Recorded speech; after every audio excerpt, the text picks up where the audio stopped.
Let's take a minute to tweak a few settings so that we're both working on the same page. The first thing we'll do is make sure our units is set to millimeters.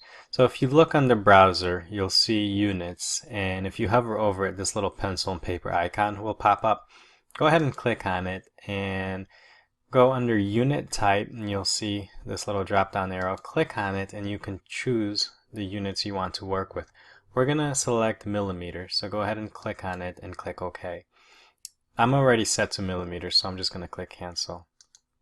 And you can always check just to make sure that it's the right units just by looking at it. So it says mm, so we're good. Next, we're going to go ahead and change our grid and snap settings. So click on this little grid icon here, and we're going to go to grid settings. You'll get this dialog box, and we'll make sure that fixed radial button is selected. And go ahead and enter 10 for the major grid spacings. And minor subdivisions, we're going to set that to 1. And then go ahead and click OK. What that did is, if I go into Sketch, Create Sketch, and I'm going to choose this red-green plane, if I zoom in, I can see that I have these grids. So if I choose L for line and I start drawing a line, so each grid is going to be 10 millimeters. So you can see I'm 10, 20, 30. And the reason I wanted you to do that is because when I start sketching, I'm probably going to zoom in to a certain area where, it's going to make sense for the scale that we're drawing with. That way, if you see me draw something that's about, 2.5 grid spaces, you'll want to do something similar, as opposed to being zoomed out, let's say, this far out, and drawing something here where now you're at about 80 where you should be at about 25. It'll just make things flow a lot smoother if we're sort of working within the same scale. Okay, so I'm going to go to stop sketch.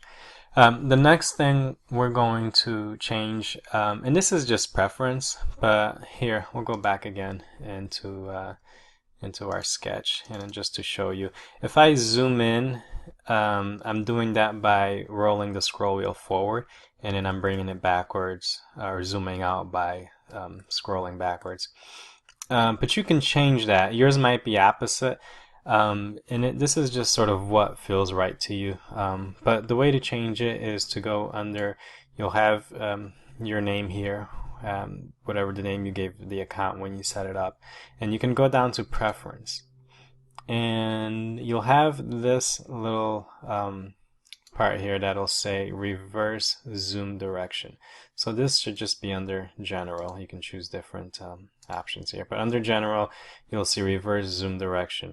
So if it's zooming in or outwards, something that you're in a way that's not what you're used to, you can just click on this to reverse it. So this is the way I like it, so I'm going to keep it reversed so that scrolling forward goes in and scrolling backwards zooms out. Okay, those were just the 3 things I just wanted to make sure that you have all set before we begin our model.